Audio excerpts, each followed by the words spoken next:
Allahumma sholli ala Muhammad wa ala alihi wa sahbihi wasallim. Semoga dengan banyak kita bersolawat kita mendapatkan syafaat di yaumil akhir kelak.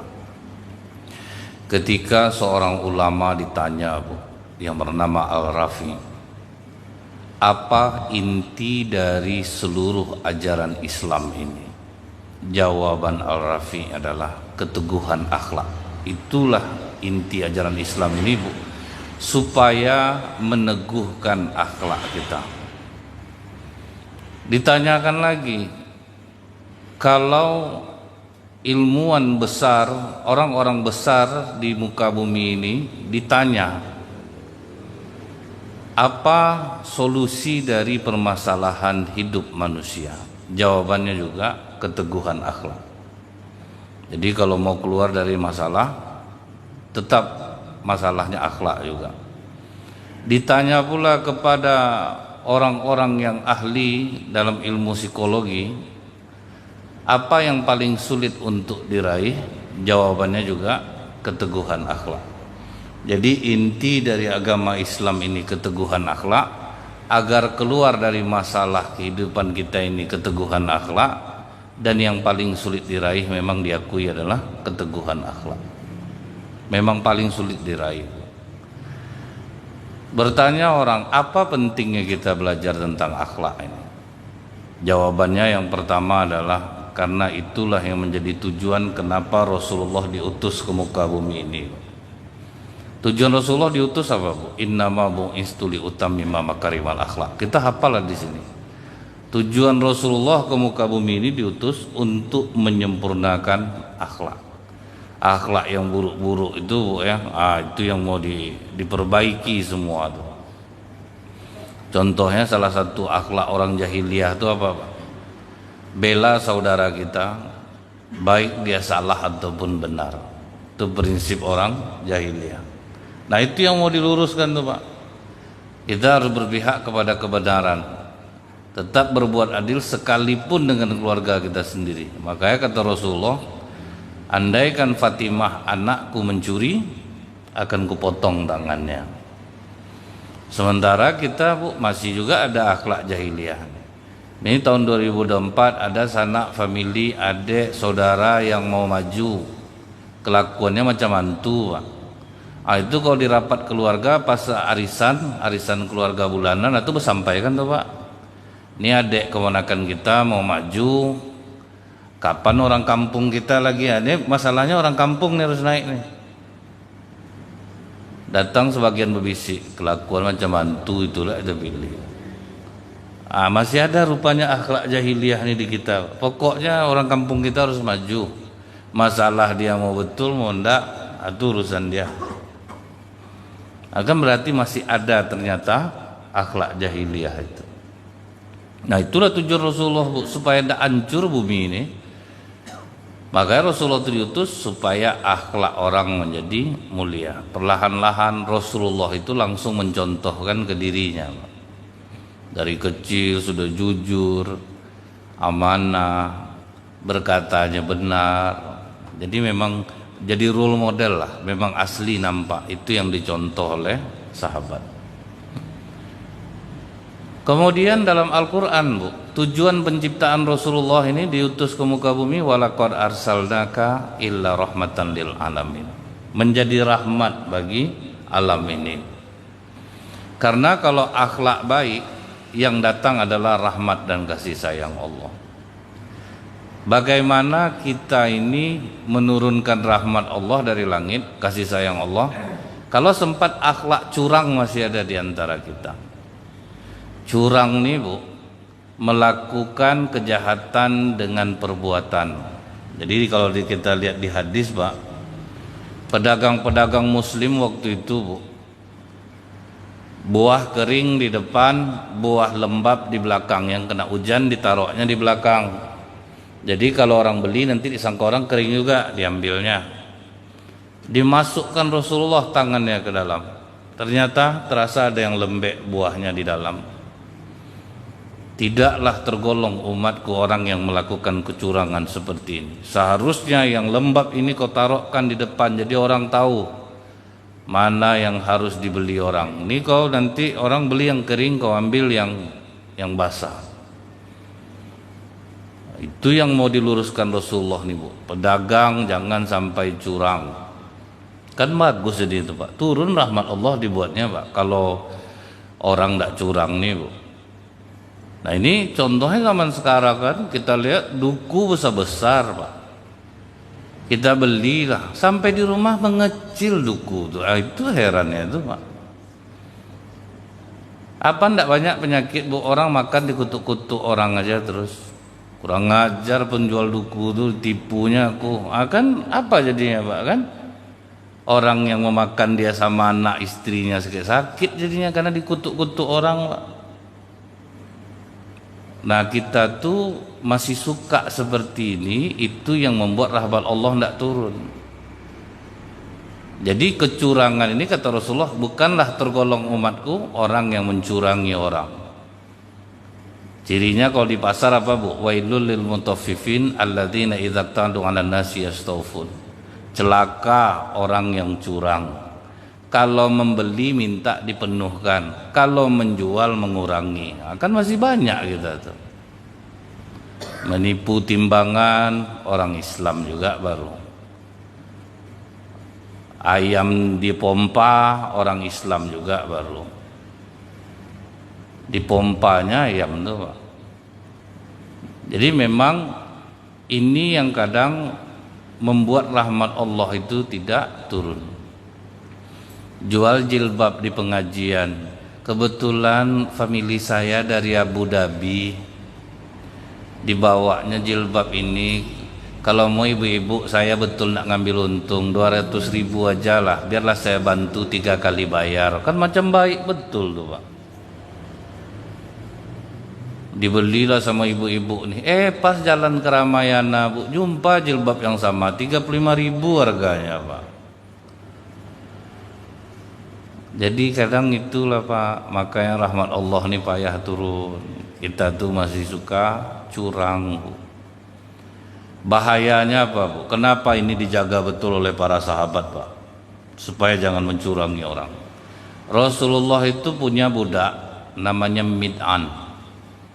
Mid'an ini bertugas untuk membawa kuda Rasulullah di peperangan. Berarti kalau udah dekat sama Rasulullah, salat jamaah terjaga tuh Pak. Itu udah jelas tuh.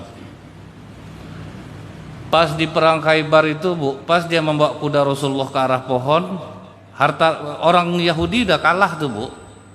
Harta rampasan perang udah dikumpul. Harta rampasan perang ini belum dibagi lagi. Masih berkumpul harta rampasan perang ini. Dia harta rampasan ini namanya ganimah. Kalau didapat melalui tidak peperangan, belum perang orangnya udah lari, itu fa'i namanya. Ada bagian khusus yang diberikan Rasulullah untuk orang-orang tertentu, itu anfal namanya. Ada namanya jizyah, orang non muslim yang tinggal di perkampungan orang muslim dijamin keamanannya, terus mereka membayar pajak, itu jizyah. Nah kalau ini ganimah, perang sudah berakhir, hartanya sudah terkumpul tapi belum dibagikan.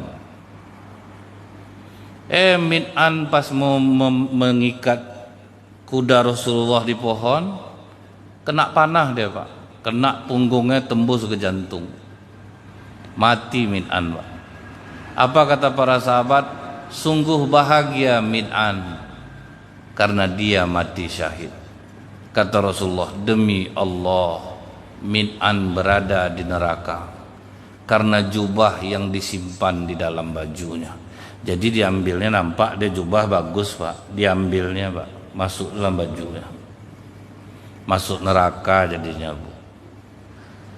Kita kadang hati sapi hilang-hilang pas kurban Pak. Berapa beraninya umat Islam nih Bu Jumlah sapi 16, ketemu hati 8 lagi Pak. Tak kemana yang lain tuh. Awak sembahyang juga nih. Nah, jadi itu Bu, jangan dikira Bapak Ibu udah rajin sholat nih aman bisa masuk surga. Belum tentu. Jadi jangan pernah GR kita Pak. Jangan pernah kita GR nih bid'an contohnya Bu, berapa dekat sama Rasulullah gara-gara curang menyembunyikan jubah di dalam baju, masuk neraka Pak. Bekejar-kejarlah sahabat, ada yang ngasih sendal, ada yang ngambil sendal Pak, termasuk sendal yang kau ambil ini walaupun hanya talinya saja, kata Rasulullah. Begitu Rasulullah ngajarkan umatnya ini Bu, jangan curang. Sementara kita Bu, sholat iya juga, mencurangi orang lebih daripada jubah itu mungkin udah. Disuruh orang nolong masak di rumah orang, tiap nampak anaknya dibungkusnya juga lauk tuh. Sehingga pas pesta rendang habis cepat Pak. Habis dia berlima masak, lima-limanya ngambil rendang tuh Pak. Nampak anaknya, antar bawa pulang. Apa enggak selesai dibuatnya Pak? Jadi Bapak Ibu jangan pernah merasa ya aku udah rajin ke masjid aman nih aku masuk surga. Nah, sedangkan mid'an aja Bu, jubah disembunyikan ya. Jadi itu tujuan Rasulullah tuh Bu, inilah untuk supaya akhlak umat Islam ini baik. Jangan sampai mencurangi orang. Kadang kita berdagang kalau udah payah lakunya kira curang kadang. Coba lah Bu ya, katanya beli 2 gratis 1. Diambil lah Bu. Sampai di kasir, oh dia harus 100.000 minimal belanja. Awak dah tambah Pak. Harus 100.000 minimal baru dapat yang 2 gratis 1 tadi. Jadi kadang itu dianggap kecerdasan bagi orang ya. Mencurangi orang lain nih Bu ya. Nah kita introspeksi diri Bu, ada ndak aku melakukan ini ya? Ada ndak terambil aku duit arisan orang? Kadang kan ada orang nih curang Bu, pas arisan minta terima yang pertama, sudah tuh Pak ndak bayar dia lagi Pak. Tuh nangis saja dia lagi Bu, ya macam mana lah saya ndak ada duit. Tapi dia rumahnya direhab juga terus Bu, dia ndak ada juga duit katanya. Jadi ini ingat nih Pak, tidak pantas menerima sembako tapi merasa paling miskin Pak, kan jahat tuh Pak. Jadi banyak memang Bu, orang curang ini memang banyak. Guna pengurus mengadakan buka bersama di masjid itu menyumbang, kadang orang tidak sempat pulang, lewat dia sini Pak, berbuka dia. Ini dalam kenyataannya Bu, masyarakat tempatan yang menghabiskan buka puasa tuh. Dibawa anak istrinya berbuka di masjid Pak, aman dia 30 hari, kan curang nama itu Bu. Di mana letak rahmat Allah bisa turun? Kita tuh curang. Sampai Bu ya, orang-orang yang gratisan seperti ini hidupnya pasti menderita karena dia curang. Dia mampu tapi dia tidak mau keluar. Ya macam kita lah Bu, berapa dipancing oleh Allah nih untuk membangun masjid satu menjadi 700 kali Pak. Sempat kita hitung Pak, 5.000 aja kita nyumbang jadi 3.500.000 di mata Allah gitu. Cuman kita jangan rusak. Kan inilah Pak, kalau mau keluar nih ya enggak mau. Tapi kalau mendapat gratisan harus azab RT kena serang biasa. Kalau udah masalah sembako dari kelurahan tuh Pak, azab RT Pak. Memang RT ini dia keluarga dia aja yang dibantu. Yang ngomong itu gelang besar Pak. Ada lagi yang tidak dapat zakat dari masjid Bu, datang dia ke masjid itu biasa saya dapat tiap tahun kata. Bukan orang susah Bu, curang. Sementara orang Islam ini dikatakan tangan di atas lebih baik daripada tangan di bawah. Kita dikasih Allah nikmat Bu, itulah tanda kita bersyukur. Jangan kita curang. Ada rezeki ini saya salut nengok masyarakat sini Pak. Udah mulai nih masalah pembebasan tanah sudah 1,5 M. Tinggal beberapa ratus juta saja lagi. Sempat kita ini kembali kuat lagi nih Bu. Tidak akan sebanding dengan pahala yang dikasih Allah. Tidak akan sebanding. Jadi ditanya orang, umroh berapa kemarin bayar? 35 juta. Merasa rugi atau tidak? Ya agak mahal lah sedikit. Coba hitung, satu kali sholat di Masjidil Haram 100.000. berapa hari ya, sama dengan berapa puluh tahun jadinya kita di luar. Cuma kadang orang dengar pahala sebanyak itu enggak sholat dia sampai di Indonesia lagi Pak. Udah banyak, aku udah 24 tahun ke depan dah aman ya dah. Aku 5 waktu di Masjidil Haram, belum lagi Masjid Nabawi. Pokok untuk 24 tahun ke depan dah aman. Dihitungnya Bu. Jadi kalau kita yang merasa ada, jangan curang. Di dalam Al-Quran Bu, surah At-Taubah itu 9 tuh, mau yang kecil, mau yang besar, semua bernilai di sisi Allah. Cuman kadang kita nih kalau untuk membeli jam, sepatu, baju, tahu ada duitnya Pak. Tapi kalau untuk ke masjid kadang-kadang susah. Jadi ini Bu, jangan sampai kita dianggap curang, punya nikmat tapi tidak mau mengeluarkannya. Karena itulah yang uang yang sebenarnya tuh. Kalau yang lainnya habis semua Pak, tidak akan ada. Itulah yang akan abadi. Karena memang nampak apa yang mau dibuat, apa yang program yang apa. Karena memang masjid kita ini kan Pak betul-betul masjid maju tibanya nih. Ada kalau sempat cepat dapat lahan parkir itu lapang banyak orang. Karena masalah parkir nih Bu, bebayar tuh Bu, sakit hati orang Pak. Kan Pekanbaru ini kota 1000 parkir nih Bu, 1000 orang yang parkir Pak. Pas datang tidak ada orangnya Bu, pas keluar tahu ada ya Pak. Saya pemain Magic juga nampak itu tukang parkir nih Pak. Tahu dia. Apa ndak resah Bu, beli. Jadi sekarang banyak pengusaha tuh tertutup parkir, tertutup usaha gara-gara parkir ya dia Pak. Orang berhitung belanja Bu, mau dibeli ini cuman ya, tuh bayarlah ini. Tuh bisa tutup usaha orang ya dia Pak. Jadi kita lihat Bu ya betapa apa namanya itu, betapa ribetnya gitu. Kalau misalnya kita ini bukan masalah perhitungan, kadang gara-gara peraturan yang ditetapkan tuh Pak ya, kan jadi obrolan se-Indonesia sekarang. Parkir Pekanbaru ini Pak viral. Datang orang bukan di Pekanbaru ya, tempat kami pun ada aja ya. Bahaya jadinya. Nah jadi kecurangan-kecurangan seperti ini nih kadang berpikir kita Pak kan, orang kok santai aja berbuat curang gitu Bu ya. Karena dia tidak ada yang pakai karcis, kemana duit tuh beginya gitu. Kan udah masuk curang nih, tapi makanya hancur kita nih. Kecuali ini karcis nih apa jelas ke negara beginya Pak. Ini mana ada ya Bapak Ibu dapat karcis kalau di Indomaret, Alfamart. Mana ada karcis? Ke siapa setornya Pak? Jadi ini kadang cuman karena enak duitnya tuh Bu, enak tuh Pak, kali berapa tempat nih Pak. Jadi dengan dibebaskan lahan parkir ini Bu, jamaah pun nyaman jadinya. Cuman ada menjadi sindiran orang, kadang yang harus diingat oleh pengurus masjid, membangun masjid dari uang umat. Sudah terbangun masjid pun dikunci, tidak boleh untuk umat. Itu yang harus kita jaga-jaga.